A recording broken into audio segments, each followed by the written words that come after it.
Talking just to talk with King Ferdinand, you can talk about whatever you want to talk about. So I've definitely hooked up with people that on Grindr. I was going over there and I thought it was going to be a completely different person than what that person actually not. And I don't mean like looks wise, just what I thought they would be like, what their personality would be like. Because, you know, you look at so many photos, you kind of talk to them, but you can't hear intention, you can't hear voice. There's just so many nuances that go into attraction. Yeah. Yes. Oh my God. I'm so happy to have you on this show right now. I'm telling you, boy. But yeah, that's why I don't necessarily have them anymore, because when I'm looking, I would like to have a relationship. I think I'm at a time in my life, I'm at an age, I'm 42 years old. Like I can take care of myself. I would like, oh, sorry. It picks up on everything. You know, so it's just a hat. Like I have to break everyone from doing that, but go ahead. It's okay. It's great content. I have to, but that means you know what you want. You want a relationship. You're 42. That's what you were saying. Yes. So I have to be able to take care of myself. And what I would like is someone who can take care of themselves, and for it to be a growth. And it doesn't have, I don't know, it's just weird because I say I want a relationship, but I don't want to be codependent on anyone. And I think that want to not be codependent is what part of the reason why I have the apps. Part of the reason, even in our culture, that people are more into hooking up, because the thought of tying your life to someone is very like that's intense, right? Like it's scary for a lot of people. And I think we just live in a culture where everybody's kind of like sleeping with everybody. Everybody's in open relationships, and it's become such a norm that it's like, wait, you know, I got to lay it clear out on the table. Are you looking for a monogamous relationship? Are you looking for a partner or a boyfriend? Or do you just want a friend with benefits? Like you got to ask it in very specific terms. Because if you play this game of like, we're just having fun, like right now with the chicken nugget, I've had to be very, you have to be very direct and ask these questions out loud. So I think with the dating apps, it just kind of gives you permission to look around and see what else is on the menu. So when you're dating someone, and we'll get to that point, but when you're dating someone, my philosophy is I think that is a distraction when you're on these apps and different things like that. Yeah, and that's another thing that it takes away from. The menu is always there. Yeah. Yeah. You got food at home. Yeah. You already got your chicken nugget at home. Food at home. We got food at home. You know, but you know, you're driving past Wendy's, you're driving past McDonald's. Yep. And you're hungry. And you do a drive-through. You don't sit down and dine in. You do a drive-through and you keep going. But is that cheating? And then that's another episode. And then you feel bad about eating that. Sorry. Right. Because it wasn't that good. No, you had to go sit on the toilet after that. Oh my God, wait. All right, wait. I just got to ask you. Let me change the subject real quick. How do you feel about hanging out with different couples? Like you have probably a close-knit circle of friends, not a whole bunch of people you hang around. But how do you feel when you're hanging out with other couples? Are you okay with that? Do you feel like, oh, you know, I'm looking for my mate, my partner? Do you feel awkward? Do you feel optimistic when you see people that are in a relationship? What's your thoughts? I love being around other couples. I love being around people who are comfortable with each other. And that show love for each other. Yeah, that's great. Now, so yes, I agree. I just talked to my sister about this. Like we love to see other couples just in love, like however they show and express their love language. I love to observe that. I'm also like, I love people watching, period. Just for good or for bad, like to make myself laugh, or to just enjoy just looking at human behavior for whatever reason, but especially people in love. I like to see it. Oh, it's amazing. And, you know, I know you have friends that are a couple. Most of my friends are in relationships, actually. Wow. Which Yeah, is crazy. So the funny thing is, most of my friends that are in relationships are straight people. Okay. Most of the gay friends I have are in these streets. Yes. Out here in these streets. Phone. They're going to through the drive-thru at Wendy's. Let me get that McDouble. And the 5-piece nugget at McDonald's, 6-piece nugget. Chicken Nugget. But I do enjoy being around other people because not just to observe their love and the way they express love to each other, but also it makes me feel optimistic because I'm single and chewing on a chicken nugget, like I said. But I would love to be in a relationship, have a partnership, someone who feels like my best friend, but we go to the gym together. We, we make love to each other, like all of those extra things on top of a friendship dynamic. That is what I want. So when I see other relationships that's like that, like what I want, I get excited and I feel optimistic when I see that. Yeah. But I also, so the optimism, I saw this video the other day. It was like, you can feel optimistic about that, and you should feel optimistic about that. It's amazing.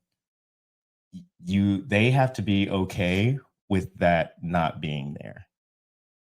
Like that's the craziest thing about when you look at that and you want that, you have to be okay with wanting that, and you have to be okay with that going away.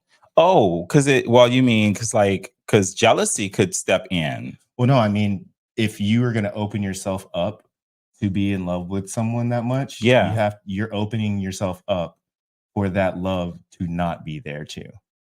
I don't get what you're saying. Like you could break up. You could being okay with it not being there. Yes. I completely understand. It's like if you say I want this and you end up in a relationship, then you're accepting both. You're accepting the beginning and the ending of that. But that's true for everything in life too. Yeah. That's the reality. So yes, that's a really good point. So I think being around other people makes me feel optimistic. Like I said, I like to see love right before my eyes because I feel like everything you see around you, especially if you believe in manifestation and the universe and the law of attraction, the universe will start to show you what's in your vibration, what's in your point of attraction. And so if you're constantly seeing these great examples of healthy relationships, happy people, if you're seeing all of these things, then more than likely you're in alignment to receive an experience like that. So that's why I wanted to ask that question and see really how you cool. felt. Yeah, that's really manifesting. Yeah. So let me ask you a question. Yeah. We can dig a little deep, and like you said, you can do whatever you got here. How do you feel about open relationships since you know so many people who are in relationships that are gay? When it comes to open relationships, that's not something that I want because I feel like an open relationship opens you to chaos, drama, and the potential for you or your partner to catch feelings for something else. It's human nature. Like if you're spending time and connecting with somebody else outside the relationship, it's only natural for you to start caring about that person. It's only natural for expectations to start to settle in. And then you want to see that person more frequently, even though they're the side piece. You got somebody at home. You got a chicken nugget at home. So I think open relationships just opens you up for foolishness. But I respect and love when everybody else if they are into that and they're in an open relationship, I respect and appreciate the funny stories because there's always something funny and there's always some drama. There's always that third. You know what I'm saying? So and don't let it get caught that you was with the third and we don't play separate. Like that. Yeah, because that's a whole nother thing. I mean, so you know what's funny about this, and I know that we're coming up on time or whatever, but what I think is is really hilarious about it is that some of the worst communicating people want to be in open relationships. And an open relationship, a true open relationship, or a polyamorous relationship requires way more communication. Boom. Like boom.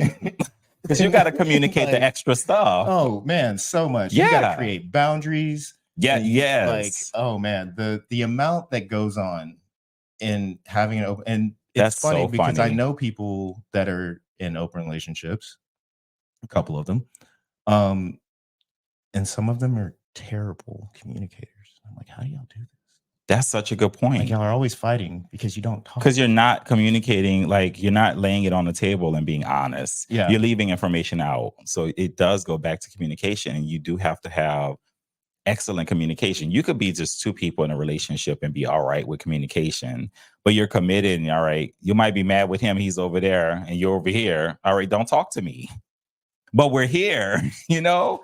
But if we're in an open relationship and I'm out here in these streets and we talked just to talk and said that, okay, our open relationship, I need you to tell me if you're going to be, you know, playing out in the field. If you're traveling, all right, you're doing what you're going to do. Mm-hmm. Let me know what's going on. Or we're playing together. This is all we're going to do. That's what we communicate.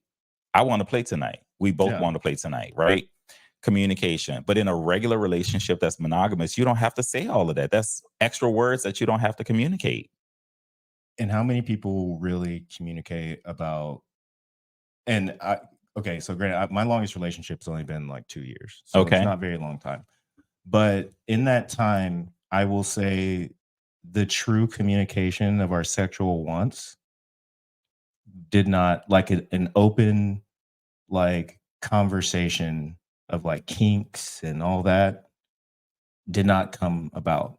And that's something that, like, now being older, that's a conversation, even when I'm just like hanging out or having a situationship with somebody. That's what I want to know, because that's this is really good. This is kind of going off subject, but it's like, it's really good conversation. I mean, it does apply to being single. Yeah. Because like if you've experimented and figured out a few things, it is important to communicate that if you're pursuing someone. Yes. So yeah, I believe this is relevant. You want to sexually, if you want to sexually pleasure someone, how do you sexually like, you got to find out what they want. And a lot of times we just get ourselves off and don't think about what that other person needs. Some people might just need to wear a certain pair of underwear. Some people might want to get a little tied up, you know, a little tied up. I love how you were going to casually keep going on that. and a lot of people, that's why Grindr, you find your tribe. You're able to find your tribe. Yeah. You know, on Grindr, there are people who openly have discussions about their sexuality